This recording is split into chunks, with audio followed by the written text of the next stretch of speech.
샬롬. 오늘도 하나님 말씀 앞에 나오신 여러분 환영합니다. 우리 함께 기도하겠습니다. 하나님, 오늘도 우리에게 귀한 말씀 주시니 감사합니다. 이 말씀을 통해서 우리의 영혼이 하나님이 주시는 용기와 확신과 기쁨으로 충만하고 풍성할 수 있도록 이 시간 말씀 가운데 역사하여 주시옵소서. 우리 안에 역사하고 계신 성령 하나님, 말씀이 깨달아질 수 있도록 우리를 인도하여 주시고 도와주시옵소서. 예수님의 이름으로 기도했습니다. 아멘. 오늘 함께 살펴볼 말씀 사도행전 26장 13절에서 26절, 사도행전 26장 13절에서 26절까지 함께 살펴보도록 하겠습니다. 오늘도 성실하신 우리 아버지 하나님을 찬양합니다. 어제에 이어서 바울의 변론, 그 복음의 선포, 특히 임금과 권세자들 앞에서 예수 그리스도에 대한 증인이 될 것이라는 그 예수님의 약속의 성취가 이루어지고 있는 현장을 계속해서 우리가 살펴보고 있습니다. 성령 충만이 무엇일까요? 고난과 환난이 있을지라도 하나님이 약속하신 그 길을 목격하면서 또 그 길에 순종하면서 또 하나님의 일에 동역하면서 나아가는 것, 그것이 진정한 성령 충만이겠죠. 오늘 바울의 변론을 통해서 다시 한번 우리의 성령 충만에 대해서 고민해 볼 수 있길 소망합니다. 다메섹에서 부활하신 예수를 만났을 때를 바울이 말하기 시작합니다. 한번 본문을 보시죠. 13절부터 18절입니다. 왕이여, 정오가 되어 길에서 보니 하늘로부터 해보다 더 밝은 빛이 나와 내 동행들을 둘러 비추는지라. 우리가 다 땅에 엎드러짐에 내가 소리를 들으니 히브리 말로 이르되 사울아 사울아 네가 어찌하여 나를 박해하느냐. 가시체를 뒷발질 하기가 내게 고생이니라. 내가 대답하되 주님 누구시니까? 주께서 이르시되 나는 네가 박해하는 예수라. 일어나 너의 발로 서라. 내가 내게 나타난 것은 곧 네가 나를 본 일과 장차 내가 내게 나타날 일에 너로 종과 증인을 삼으려 함이니 이스라엘과 이방인들에게서 내가 너를 구원하여 그들에게 보내어 그 눈을 뜨게 하여 어둠에서 빛으로 사탄의 권세에서 하나님께로 돌아오게 하고 죄사함과 나를 믿어 거룩하게 된 무리 가운데서 기업을 얻게 하리라 하더이다. 우리가 사도행전 9장에서 사울이 예수를 만났을 때의 내용을 우리가 알죠. 그런데 오늘 사울이 다시금 그때의 일을 기억하며 말할 때 좀 더 자세하게, 또 우리가 그 전에는 못 봤던 표현들이 등장하는 것을 보게 됩니다. 예수가 히브리 말로 말씀하셨던 것, 또 예수가 바울에게 속담, 가시체를 뒷발질하기가 내게 고생이다. 그리고 마지막으로 16절에서 보니 바울이 증인이 될 것이라고 직접적으로 예수님이 바울에게 사명을 주셨다는 것. 물론 이러한 내용들은 관점의 차이에서 나타나는 상이점이라고 말할 수 있겠습니다. 사도행전 9장의 주제는 그리스도인들을 잡으려다가 부활 예수를 만난 바울, 그 사건에 집중하다 보니 이러한 내용들이 누가는 생략을 했을 것입니다.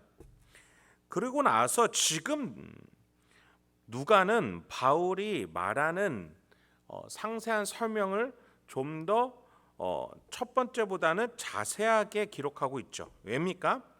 아그리빠 왕에게 부활 예수를 좀 더 유대 친화적인 모습 속에서 말하려는 바울의 의도를 전달하기 위해서입니다.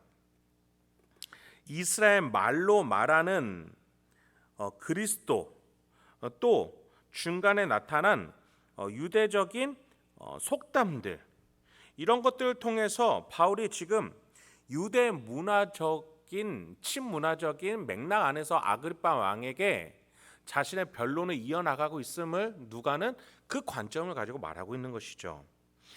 여러분, 가시체를 뒷발질한다. 소가 멍에를 쥐고 농사일을 하고 있을 때 주인이 뒤에서 가시가 박혀 있는 채찍으로 워이 하면서 매질을 할 때 소가 그것이 아파서 뒷발질을 하면 더 맞죠. 그처럼 예수님이 바울에게 네가 아무리 뒷발질을 해도 너가 더 고통스럽다. 너는 지금 회개하고 하나님의 복음의 길로 순종하라. 그런 의미에서 이런 속담을 사용해서 예수가 바울을 부르셨던 겁니다. 이렇게 친유대적인 문화 안에서 바울은 아그리빠 왕에게 부활한 예수를 만난 사건을 설명하고 있는 것이지요. 그 발언의 목적이 뭡니까? 유대교의 성취가 바로 부활 예수다. 기독교다. 기독교는 이단이 아니라 유대 문화의 연속성에서 성취된 것이다 라고 설명하기 위해서인 것이죠. 여러분, 여기서 우리가 묵상할 수 있는 바가 이것입니다. 우리 주님께서는 직접적으로 또 우리와 함께 동행하시고 현실적으로 우리를 설득하신다라는 것입니다. 예수님이 바울에게 나타나셔서 너무나도 세세하고 친절하고 자세하게 설명하셨죠. 히브리 말로 또 적절한 속담을 써서 또 정확하게 바울이 앞으로 어떤 일을 할 것인지에 대해서 세세하게 말씀해 주셨고 마음에 감동을 주셨어요. 여러분, 우리 주님께서는 저 하늘 바깥에 계신 분이 아니십니다. 우리와 함께 하시고 우리 안에서 감동을 주시고 동기부여를 주시며 우리가 나아가야 될 바를 정확하게 면밀히 말씀해 주시는 분이셔요. 그렇습니다. 우리가 성령 충만을 하나님을 따라 동행하고 순종하는 것이라고 했을 때 어렴풋이 보이는 그 방향으로 가는 것이 아닙니다. 명확하고 우리에게 확증적으로 용기와 동기부여를 주시는 하나님을 따라가는 길임을 잊지 마시기 바랍니다. 그렇게 우리는 순종을 명확하게, 느리더라도 명확하게 나아가게 되는 것이지요. 성령 충만이라고 해서 갑작스럽게 다가오는 은혜와 따뜻함과 전율이야 아니라, 물론 그런 것도 있을 수 있겠죠. 그런데 이것은 주된 것이 아니라는 겁니다. 고난과 핍박과 좁은 문과 십자가를 지고 가야 하는 예수의 제자로서의 이 길을 명확한 믿음을 가지고 나아갈 줄 아는 것, 그것이 성령 충만이라는 것이죠. 계속해서 19절부터 23절 보도록 하겠습니다. 아그리빠 왕이여, 그러므로 하늘에서 보이신 것을 내가 거스르지 아니하고 먼저 다메섹과 예루살렘에 있는 사람과 유대 온 땅과 이방인에게까지 회개하고 하나님께로 돌아와서 회개에 합당한 일을 하라 전함으로 유대인들이 성전에서 나를 잡아 죽이고자 하였으나 하나님의 도우심을 받아 내가 오늘까지 서서 높고 낮은 사람 앞에서 증언하는 것은 선지자들과 모세가 반드시 되리라고 말한 것밖에 없으니 곧 그리스도가 고난을 받으실 것과 죽은 자 가운데서 먼저 다시 살아나사 이스라엘과 이방인들에게 빛을 전하시리라 함이니이다 하니라. 바울은 자신이 만난 예수와 또 예수로부터 받은 명령이 결코 이단적이 아닌 것임을 밝힙니다. 회개하고 하나님께 돌아오라고 자신은 말했고, 오히려 그것이 어떻게 고소의 내용이 될 수 있느냐라고 되묻고 있습니다. 아무런 근거 없이 자신을 성전에서 죽이려고 했던 유대인들이 율법을 범한 것임을 반론을 펼칩니다. 그러면서 다시 한번 약속의 내용을 22절에서 이렇게 상기시켰죠. 선지자들과 모세가 반드시 될 것이라고 말한 내용, 그것이 이루어졌다는 것이에요. 그래서 23절에서 그리스도가 죽어서 살아나 인류에게 부활이라는 길을 열어주신 것이다. 그것이 유대교에서의 약속이 성취돼서 우리가 그리스도인으로서 기독교인으로서 모인 것이다. 그렇게 말하니 24, 26절에서 베스도가 놀라운 반응을 보여줍니다.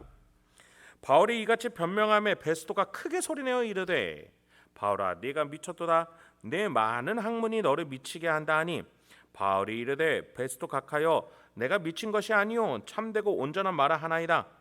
왕께서는 이 일을 아시기로 내가 왕께 담대히 말하노니 이 일에 하나라도 아시지 못함이 없는 줄 믿나이다. 이 일은 한쪽 구석에서 행한 것이 아니니라.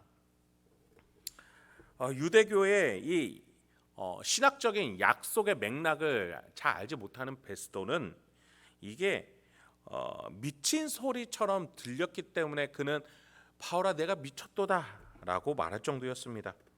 공부를 많이 해서 머리가 돈 거다라고까지 얘기했죠. 그래서 바울은 26절에서 유대교 율법과 문화를 잘 아는 아그리빠 왕은 이런 내용이 무엇을 의미하는지 알 것이다 라고 말한 것이죠. 우리가 내일 본문에서 살펴보겠지만 아그리빠는 결국 바울이 지은 죄가 없다라고 판단했고 도리어 놓아주려고까지 한 것을 우리가 볼 수 있어요. 유대교 입장에서 바울이 지가 한 것은 전혀 문제가 될 것이 없다라는 것이 아그리빠 왕의 판단이었던 것이죠.